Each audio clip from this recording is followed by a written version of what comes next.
At this time, I am here to introduce our next speaker. You have his bio in your program, so I have just gleaned some highlights that I will just highlight for you. Our next speaker is none other than Mr. Delmonte Jefferson. Mr. Jefferson is the Executive Director of NAPTN, and those of you at the press conference know that we fondly remember it as the National African American Tobacco Prevention Network, Inc.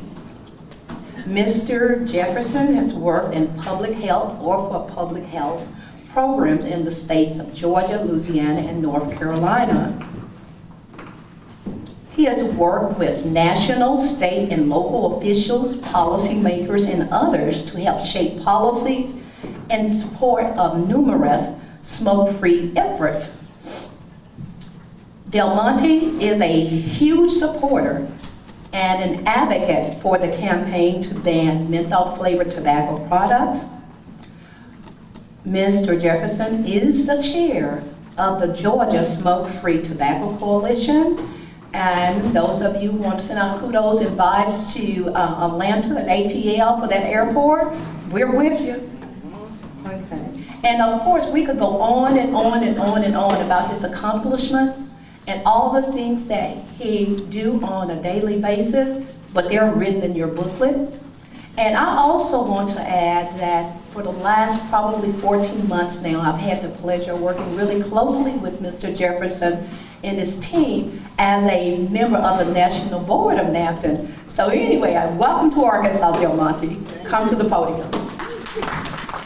I'm Delmonte Jefferson, and it is a pleasure to be here.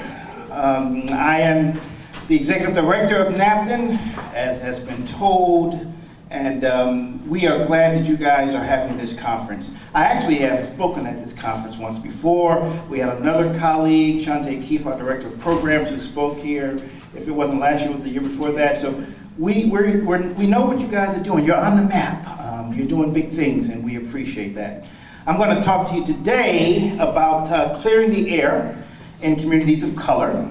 And I call it also the menthol problem, because menthol is something that we have to deal with if we're going to clear the air effectively. I'm going to need some help from you all as we're doing this presentation. There's a lot of things that we need to be aware of, and when we find one of those things that we just really need to be aware of, I'm going to say wake up, all right? And then I just need some help from you all. I need you to help me out by saying stay woke, okay? All right? Let's try it real fast. Wake up! Stay woke! I'm trying to wake up! Stay woke! All right, let's do that. And I'm not going to be able to have to stand up here because they got somebody else clicking, so that technology glyph actually is a benefit. I like that because now I get to move around and roam around because somebody else is doing the clicking for us, and so I'm not going to stand up there the whole time. Next slide, please. So we're talking about clearing the air. And we're going to need some courage as we're trying to clear the air. 45,000 African Americans die from a tobacco-related illness. We saw that, I think, on the sign outside, the one that says dying from a menthol. Talks about 45,000 dying from a smoking-related illness. And, you know, if this continues, it's estimated that 1.6 million African Americans now under the age of 18 will become regular smokers, and about 500,000, 500,000, will die of a smoking-related disease. Smoking is responsible for 87% of lung cancers, and African-American men are at least 50% more likely to develop lung cancer than white men. And African-American men have a higher mortality rate of cancer of the lung and bronchus. And then, of course, predatory marketing. And we heard some of this from Dr. Geek's presentation. Predatory marketing systematically targets African-American communities by plastering our neighborhood stores with deceptive ads and offering discounts on products, It goes on and on and on. Next slide, please. So we're gonna need to be strong and courageous if we're going to clear the air in communities of color. This ain't gonna be easy. But remember, you know, when Joshua was standing and looking at the promised land, he was told several times, be strong and courageous, be strong and courageous. They kept telling him, be strong and courageous. You've got a daunting task, be strong and courageous, and he just was that. Next slide, please. And then we talk about why menthol is a problem. Now this slide, Colin, illustrates why menthol is just a big problem. Just look at it over the last 70 or so years. 1953, look at African Americans smoking menthol, just at 5%. Then you go up just 15 years later, and it's at 14% African Americans use of menthol. By 1976, it had gone from 5% in 1953 to 44%, almost half. In 2006, it was greater than 80%, and right now it's at 88%. 88% of African Americans who smoke a mentholated tobacco product. If your Uncle James or Aunt Irene, if they smoke, they more than likely smoke a mentholated tobacco product. Now that's amazing that you can take a group of people, a race of people, and just absolutely know or be able to predict what type of cigarettes they're smoking. That's amazing. Next slide, please. And it's not just African Americans. If you look at party populations in general, Asians smoke menthols at 51%, Latinos at 47%, but whites are just at 30% smoking menthols. And mostly whites that are smoking menthol, those that are youth that started with menthol and they started to stay on it, decided to stay on it. Next slide, please. So this assault, as we said earlier, it's not by accident. This didn't just happen. We didn't just, oh, menthol is the best thing we can smoke, and we started smoking menthol. Now, this is intentional. This is targeted advertising in our TVs. Everybody over the age of, say, 40, they know about Ebony and Jet magazines, and everybody knows what was on the back picture of every Ebony magazine that was out, and every Jet. We know what was there. What was it? Newport, Salem, cool advertisements on the back page of every single one of them that came out. Community philanthropy. Now this was, this is subtle. This is the industry coming in with money. I mean, now, let's face it, they're supporting events that's going on in our communities, and they're bringing dollars to the table. It's kind of hard to say no, and you have nothing else to offer. And so they've got dollars. And so that community philanthropy was real big. The Cool Jazz Festival I thought was really neat. And because I'll be honest, I love attending cool jazz festivals. I used to go to them every year. I mean, we all, my man here, he's still shaking. He's got the music in his head from a cool jazz festival that happened at some point in time. These were bomb events. I didn't pay any attention to the big banners on the side that said cool. I didn't pay any attention to that. I was just like, oh, this is just a good music festival. But outside of those music festivals, sprinkled throughout, were these white cigarette sampling vans, where you could get free products, free cool cigarettes. You could get the shirts, you could get the hats, you could get all the gear. This was not by accident. This is called predatory marketing. And if you look at one of the first ones that they had back here, my goodness, look at the lineup. Look who was there. You had Marvin Gaye and Smokey Robinson, the Staple Singers, Harold Melvin, and the Blue Notes. What?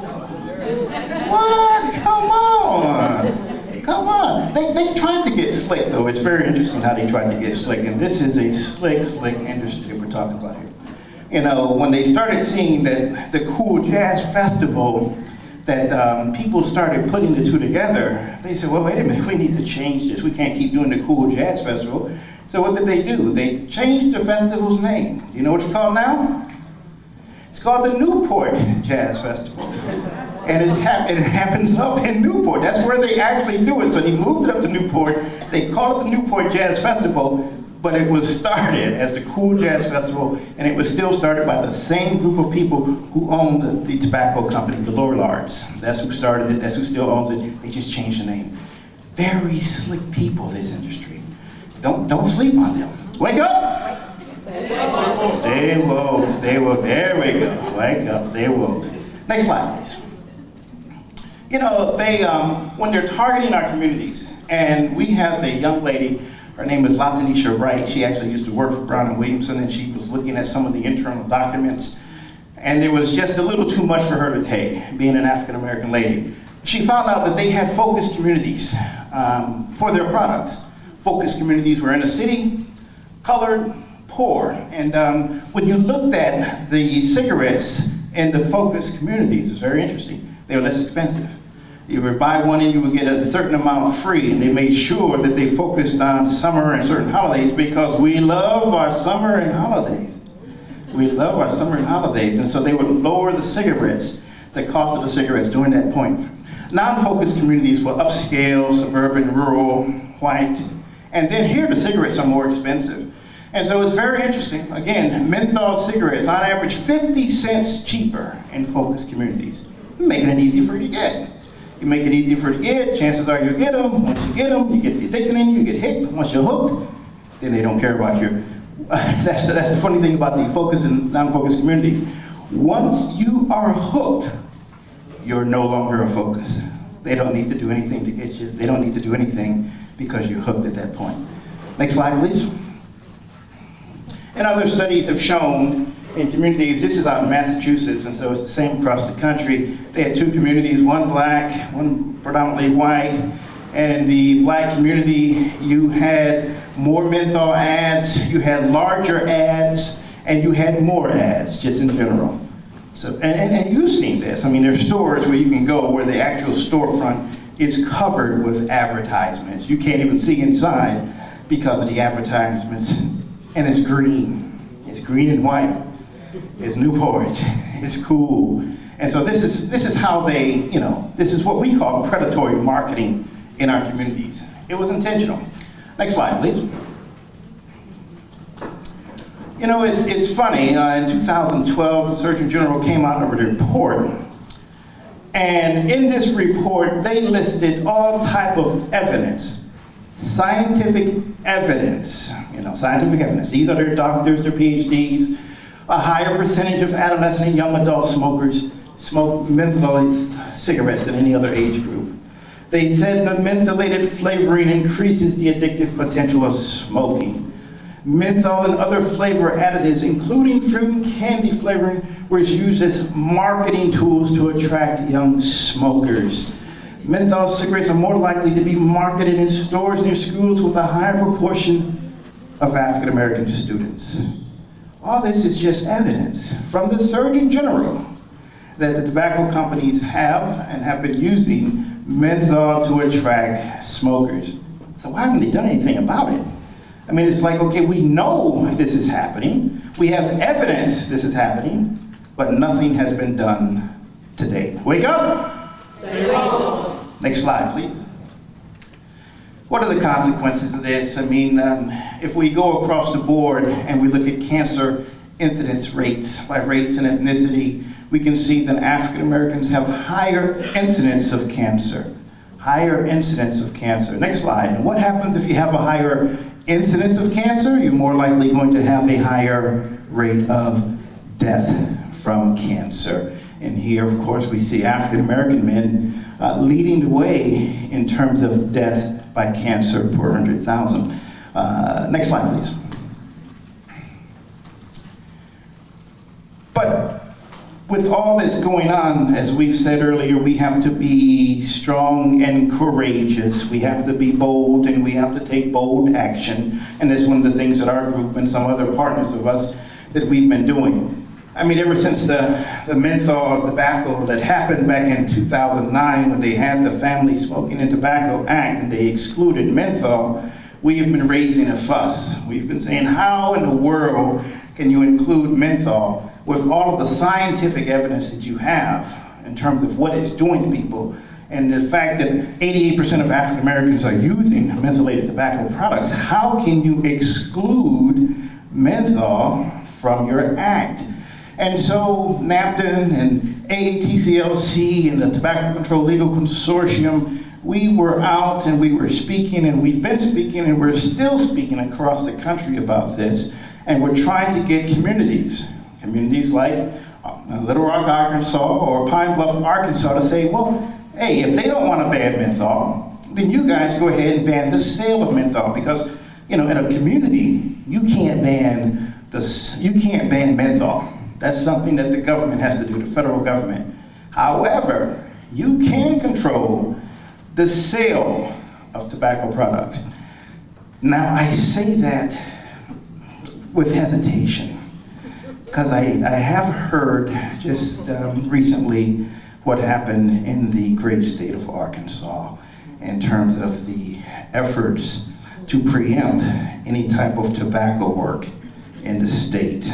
That's a shame, and I mourn with you all, you public health advocates that know that the best way to make policy changes is to get out and do those local changes, but then for the state government to come and preempt and to stop you from being able to do that, I know how it must feel. But again, be strong and be courageous. Other states have fought back preemption, and hopefully we can do the same here. The Campaign for Tobacco-Free Kids, the Truth Initiative, they've all been partners. Delta Sigma Theta, we have any Deltas in the house here? Yes, we do. We have some Deltas. Delta became the first national sorority to come out with a national resolution saying that they supported the ban of the sale of mentholated tobacco products. That was huge. That was huge. No one else had done that. None of our other Hellenic organizations had done that until Delta did it. And so this was a national resolution. The NAACP, how many NAACP members we have here? Very good. They also followed suit and came up with a national resolution saying we need to ban the sale of mentholated tobacco products. And so our organizations, our colleges and sororities and fraternities, and our civic organizations are jumping on board. The American Heart Association, Lung Association, and American Cancer Society, they've also jumped on board. And they say, yes, we need to ban the sale of mentholated tobacco products. We don't need to wait on the FDA because the FDA has their own problems. We need to do this ourselves at the local level. And in fact, the 181 localities have passed restrictions on flavors. They've passed restrictions. They say, no, you can't sell flavored tobacco products in 181 different cities across the country. What's very interesting is 29 of the 181 include restrictions on menthol. Now that number, that 29 number is very important because in 2014, you didn't have any. There were no menthol restrictions whatsoever. Chicago was the first. They laid the groundwork. We worked with them to set up a buffer zone around public schools. We said within 500 foot of a public school, let's eliminate the sale of mentholated tobacco products. That was the first menthol legislation that was passed. It held up in court. There were 2 challenges to it, and it held up. And so then other cities started saying, well, wait a minute, this legislation might have some teeth. So they tried to do the same thing. They went from just a 500-foot buffer zone to a 1,000-foot buffer zone. They did that out in Richmond, California. Then they went from a 1,000-foot buffer zone to saying, well, let's just put it in adult-only stores. They did that in several places in Minnesota. Then they went from there to the Holy Grail. And San Francisco was the first one. They said, citywide, we're going to ban the sale of mentholated tobacco products. You can't get it citywide. That was absolutely incredible. And just last week, I think it was, Sacramento followed suit with a very similar ban. So this has been moving, this movement. These folks up here have been working to move this body forward to say, we're going to ban the sale of mentholated tobacco products. Last year, in October, the FDA commissioner, the ex-FDA commissioner, Scott Gottlieb, he came out and announced that the federal government was going to ban menthol. We said, well, that's nice. We appreciate that.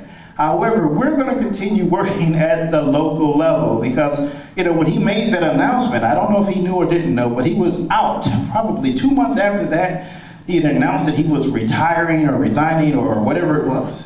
So he says, we're going to do all this great work, and then he hit the door.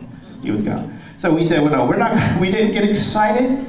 We said, we're going to keep on doing things at the local level because we know we can have an impact. And we're at 29 right now, and that number is going to increase because we have other things in the work. Wake up! Say whoa! Say whoa. Next slide, please. Other things we're doing in terms of bold action is just what you guys are doing right here in Arkansas. This is bold action. Being a part of No Menthol Sunday, This was, again, as I said earlier, this was a national day of recognition that we created with the help of pastors from across the country, and we appreciate that effort to say, what can we do together as a community to combat this problem? And this is what we came up with. We created it, we manage it, CDC now supports it. And so CDC puts this, they've got Kick Bus Day, they've got a Great American Smoke Out, and they've got No Menthol Sunday on their calendars. You'll know this because what they do is they do heavy up advertising with the KIPS campaign. They run more commercials during the week before and the week after No Menthol Sunday. Next slide. And again, it's a national day of observance. We address the negative harms of tobacco.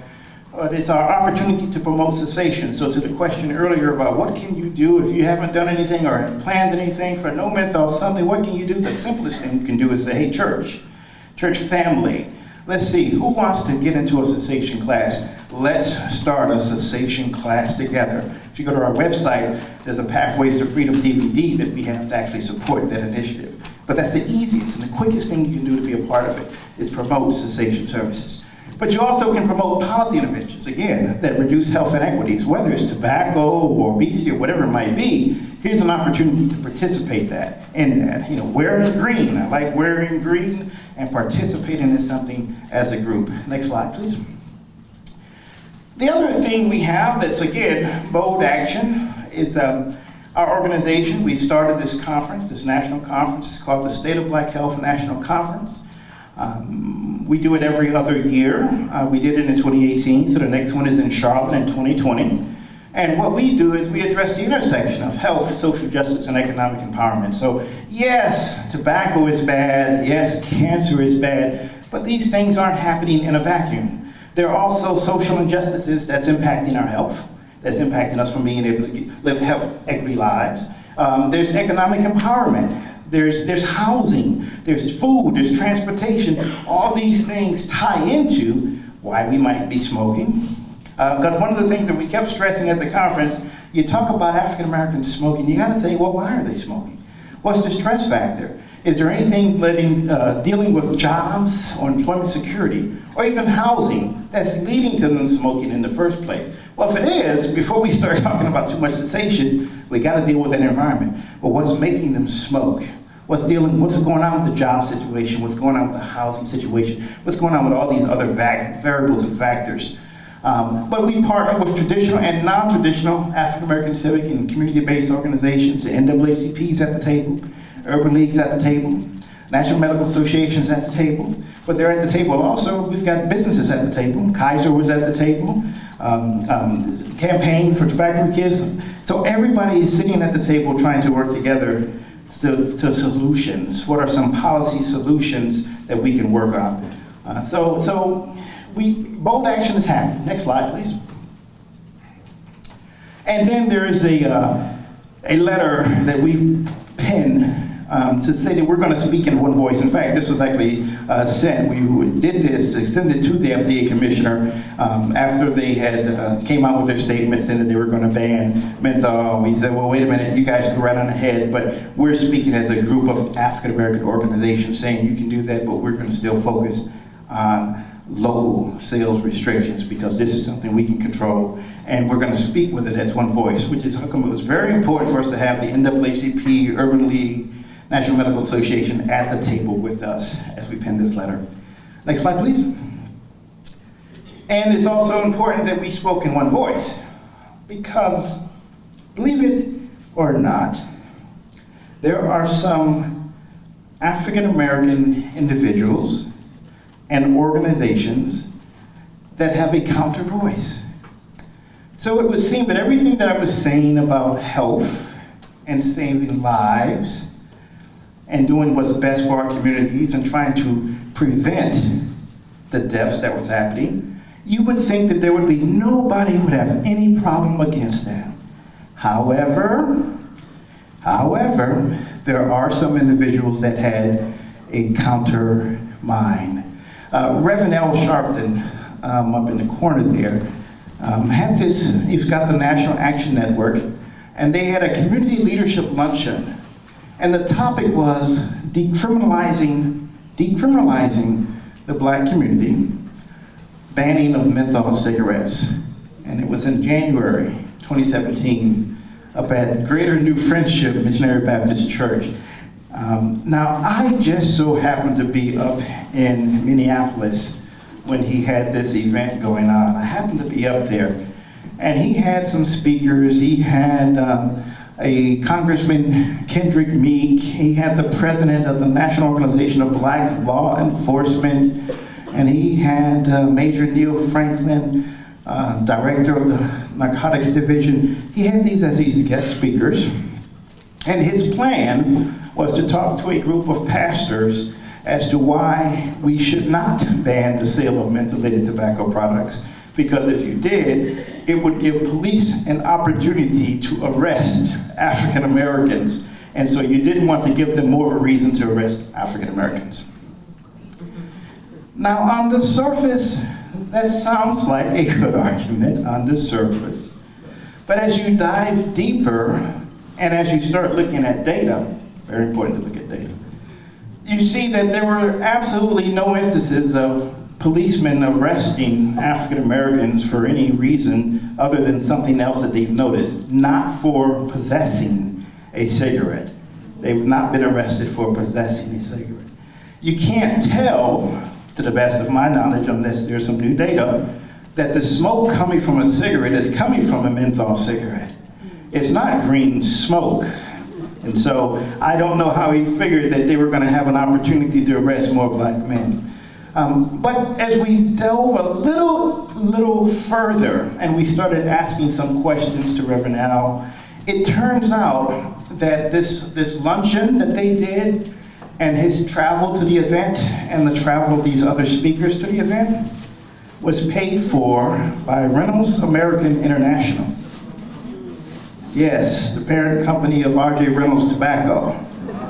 And so Mr. Sharpton was receiving a healthy sum of money to advocate for the tobacco industry's position. And so what we did was, like I said, I happened to be up in Minneapolis. And so once we found out that he was coming, because he had done this before in a couple of other places out in California, this wasn't his first go around. And so he came there at the wrong place and the wrong time, because we started making some phone calls, and it turned out that we knew somebody that was a member of that church, and that person got us a meeting with the pastor the night before, on January 24th. And so we sat down with the pastor, and we told the pastor what was going on, and what Rev Sharpton's position was. And we said, can we have a few minutes on the stage to counter his argument? And he said, absolutely you can, absolutely. And so when Mr. Sharpton and his groups came and they started talking, we were able to then stand up and give facts. And the congregation and the pastors that were there, they supported those facts, and they pretty much ran Sharpton and the rest of these folks out of Minneapolis. Told them to go back, we don't want to hear your message. And so I just say, you have to be vigilant, and you have to be on the lookout, because they'll come, and they'll come and they'll say, oh, this is just a meeting, and they just want to talk to some pastors, and on the surface it might look good, but he has other intentions. And so it's important for us, again, to speak with one voice, to be mindful, because yes, they may look like us, they may talk like us, they may dress like us, but they are not representing our interests. Next slide, please. And so we can't wait. We have to be courageous, but we can't wait. We have to strategize, but we can't wait, because menthol is a social justice issue. We've talked about predatory marketing to vulnerable populations. We talked about the dense advertising in these focus communities and these price discounts and the cigarette vans and donations to our elected officials and church officials and sponsoring our community events and trying to hit us with these alternate facts. We just have to wake up? Stay woke. We have to wake up and stay woke, because they are trying different strategies, and so this is a social justice issue, and we have to be alert to it. Next slide, please. There's another reason we can't wait, and we heard that from Dr. Geek. I'm not going to spend a lot of time on this, because Dr. Geek hit it head on. These other products, they scare me. They scare me. I mean, I'm scared of these other products. And so, you know, she shows some slides. Yes, we think it's white America, but it's not always white America that's smoking on these products. These products scare me. These products scare me because I also heard I hear these advertisements on the radio stations when I'm driving to work or going anywhere. I hear them on my radio station. I hadn't heard of tobacco advertised or any kind of advertisement. I mean, probably almost 20 years I hadn't heard anything. And now I'm hearing all these advertisements, you know, Juul or whatever, that's smoke-free, these pods. This scares me. Next slide, please. And this one here, this Juul thing, is probably the scariest of them all. If you are not scared of it, you need to be. You need to be. Juul is now partially owned by Altria. You guys know who Altria is, right? They used to be Philip Morris. They changed their name, you know, they changed their name. They want to be more altruistic, Altria, you know, so. But it's still Philip Morris. They bought a 35% stake in Juul. 35% stake in it. They spent $12 billion. Now, from what we know about the industry, they're slick. Is it likely that an industry that is slick as the tobacco is going to invest that kind of money without some plans? Without some plans for targeting our youth, targeting for getting a new generation of smokers? This scares me. These guys scare me. It's a little pricey. It's a little pricey right now. Once they figure out the numbers and then realize that, yeah, if we lower this price enough, and if we get enough African American youth and other youth of color addicted to it, we'll make up for that priciness. And also, as technology gets to where we can find a way to make this where it's less expensive, we're gonna be all right. You know, they talked about, I'm gonna say this, I'm gonna call us out. They talked, Dr. Geek talked about gadgets and things being gadgety. Now, you know we like some gadgets. We like some gadgets. If we can click it, or point it, or hear it buzz, that's cool. So as they start finding a way to get these gadgets into our hands, we have to be careful. Wake up. Look out. Next slide, please. You know, she talked about this pod and what it looks like, but here's your killer. That sentence up there, one pod is the equivalent of a pack of cigarettes. One pod is the equivalent of a pack of cigarettes. We have to be very careful. We cannot sleep on these electronic cigarettes. This is not their problem. This is our problem. This is something we need to be aware of, and it needs to be on our agenda. And here's the other thing, and this is very interesting, is that it's also an opportunity. Like, we might have other things that we want to work on. We might want to work on smoke-free. We might want to work on smoke-free and some other issues. We might want to work on taxes. But money is going to be going towards e-cigarettes and Juuls. That's where the money is going to be going. So we need to be alert to what's happening so that we can tailor our programs that we want to work on, smoke-free, but make sure we incorporate Juuls so we have access to those funds. Funds are going to come down from the federal level to the state governments. They're going to give a focus on e-cigs. Make sure that you understand what you need to do, otherwise you're left out. The coalition doesn't get any money because we're stuck over here working on smoke-free, and they're not putting money into smoke-free, they're putting money into Juuls. So stay woke. Next slide, please. And of course, all the copycat products, you know, they see what Juul's doing. There's all kinds of copycat products that look just like them. Next slide, please. So the reality of health equity, of health inequity, I should say, you know, we've all seen the slide where they talk about equality is this and equity is one more box, but the reality is that if this Juul problem is a problem for white America, then Black America and other communities of color are going to be running to the ground with it. And so again, stay woke on what's happening because that's just the reality of inequity. Next slide, please. And we also can't work because some of these population-based public health models, They help the communities they're intended. You know, they're hurting us more so than helping us. We've got, I hear that Arkansas, Pine Bluff area might be getting a casino. Is that correct? Might be getting a casino? Well, let's make sure it opens up smoke-free, because chances are that the people working in the casino will be people of color. And if it's not smoke-free, then those folks that are working in the casino could be impacted by the smoke. So if it's gonna get a casino, that's fine, just make sure it's smoke-free. We can't wait. You know, we hear T21 Bill. I'm very suspect myself of T21. There's a good reason why. The second thing, headline, this is just in a, you know, you can Google this. Jewel backs these bills raising the smoking age to 21. And down in the bottom, it says kudos to McConnell for his T21 bill. You know, I'm suspect. Next slide, please. You know, it reminds me of the blind rabbit and the blind snake. You guys heard about the blind rabbit and the blind snake, I'm sure.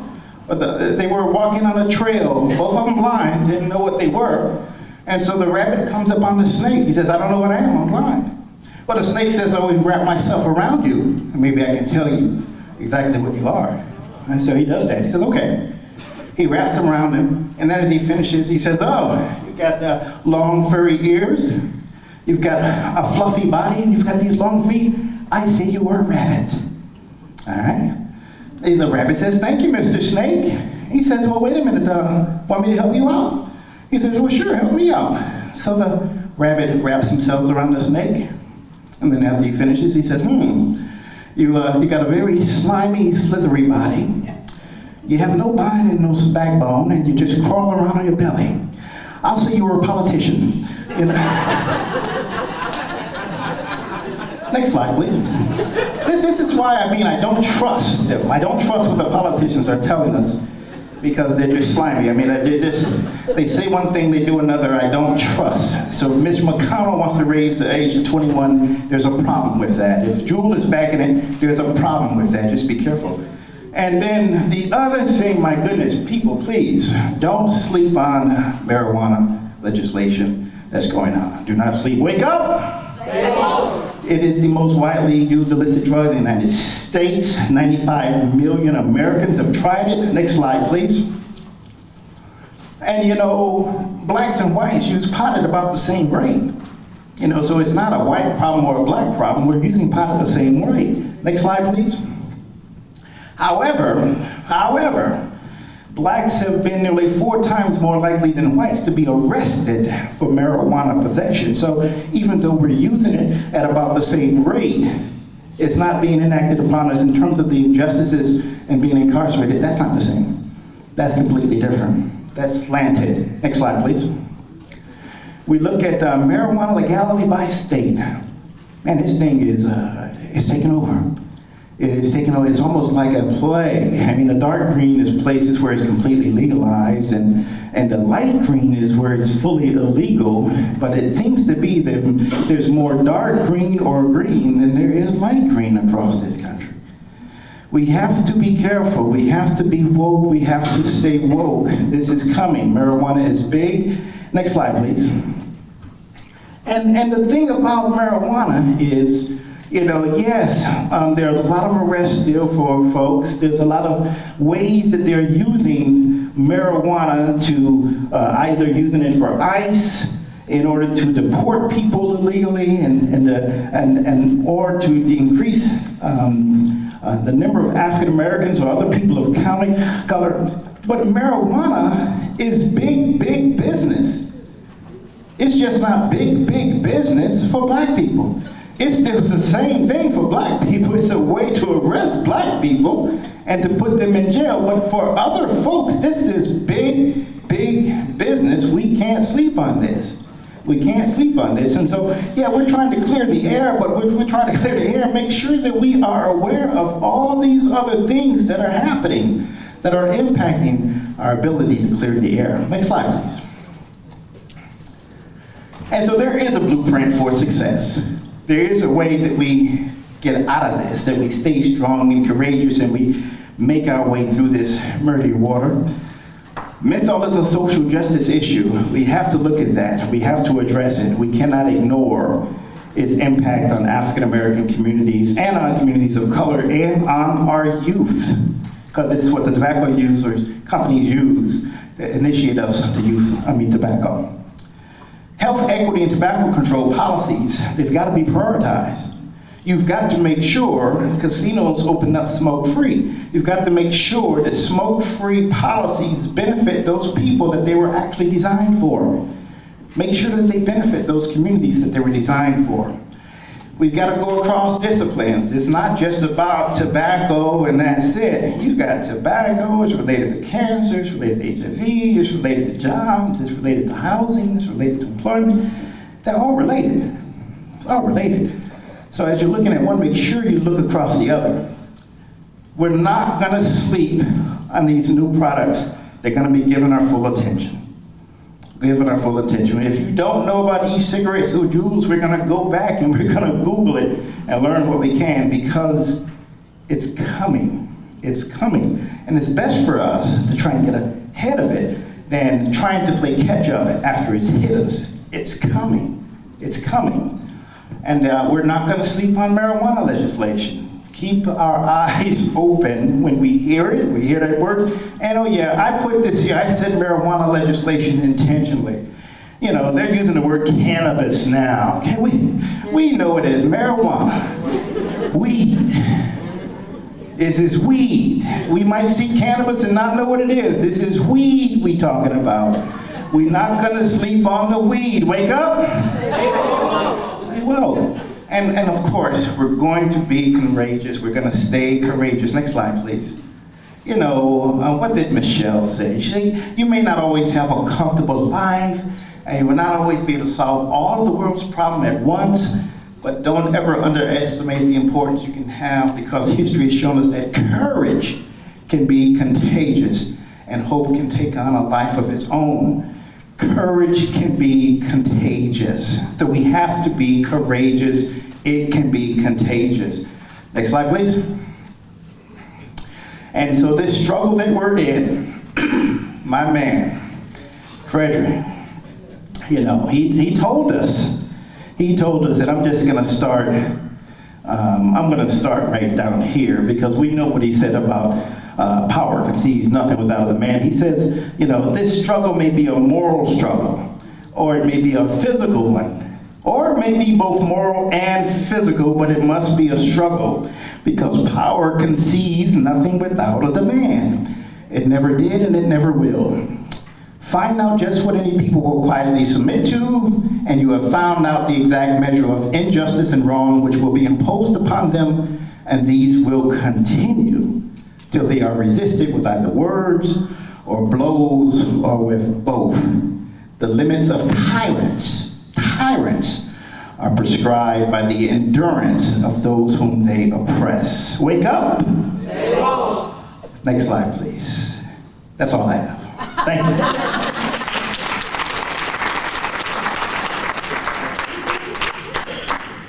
Oh, are there any questions? You have time for questions in the back. Sir, do you mind standing? I can meet you halfway with the mic. You said in that e-cigarette about the one pod is equal to a pack of cigarettes. Now, is that one pod consumed in one episode of smoking? In terms of how long it takes to smoke a pod, yeah. Dr. Geek may be able to answer that better. Yeah. So you ask a very good question. So it's possible, you're talking about Juuls? Mm-hmm. Right, so it's possible to smoke, not in one setting, but to smoke throughout the day, right? So what you find is, I was doing a test in my lab, and individuals, you know how normally African Americans have a tendency to smoke cigarettes light and intermittent, so they don't smoke like a pack a day, right? But once you get people switched over to that Juul, because you can smoke inside, in your office, on the plane, anywhere, and it's called mindless vaping, where you just do it habitually and don't know it, then you can consume almost that entire pod in one day. So that person has shifted from 10 or less cigarettes in one day to a pack a day just by switching to that device. Wow. Any other questions? Not necessarily a question, but I work with youth, and there have been testimonies of our youth smoking 4 of those pods a day because of mindless vaping. Wow. Yeah, and of course, you know, when we say it's equal to a pack of cigarettes, we're also talking about it's equal to the exact amount of content of nicotine that you would get. So imagine if you're doing 4 pods and you're getting that much nicotine in your system, that much nicotine. So we just, again, let's just stay woke. We're not going to sleep on this, and we're not going to think that this is their problem. This is something that's going to happen to their communities because it's coming.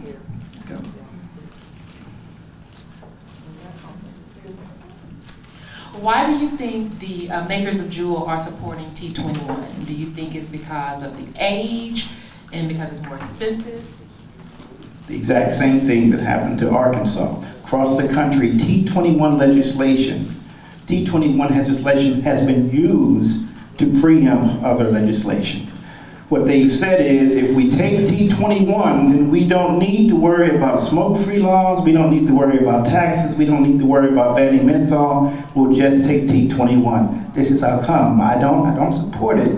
I'm not a fan of it at all, because again, if Mitch McConnell is supporting it, there's got to be something wrong with it. It's got to be something wrong with it. And it's been used to really stifle communities from being able to do other work that they want to do.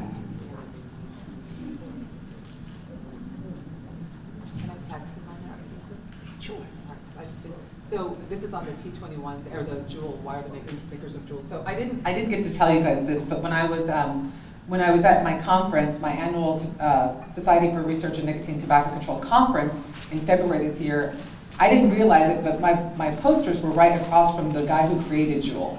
And he was so nice, I didn't even know, and I was just chit-chatting with him. But then when I realized one of his colleagues was there, was talking to me, I asked them, why are all of your ads, they have these new ads, and it's something like 40% of the ads are African Americans.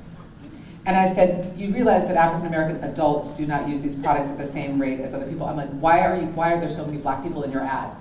And I said, why are you targeting black people? And they said, well, we prefer to call this community outreach. I quote, that's why the slides had community outreach on there. Juul has to, the reason why they're supporting T21 is because they got into a lot of trouble with FDA before Altria bought them and started bailing them out. And basically they knew that their products were focusing on, we're targeting youth. So they're putting up all kinds of different initiatives to appear as if these are products for adults, knowing darn well that they already have the market share of youth. So it's a symbolic gesture, basically. That's what it is. Sorry. And I'll ask the closing question.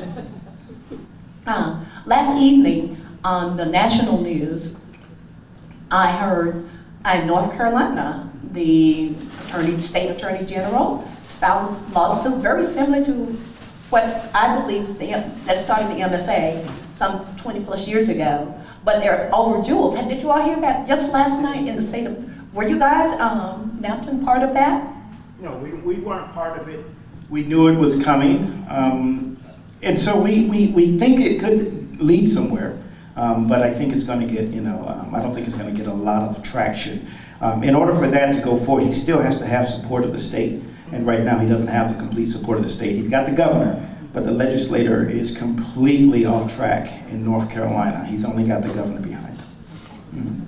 Maybe we're trading. I think Arkansas, our session ended did they go to North Carolina? And they, it's like they're off track. Okay. We were off track too. Okay. So let's give Mr. Delmonte Jefferson. Delmonte, don't go anywhere.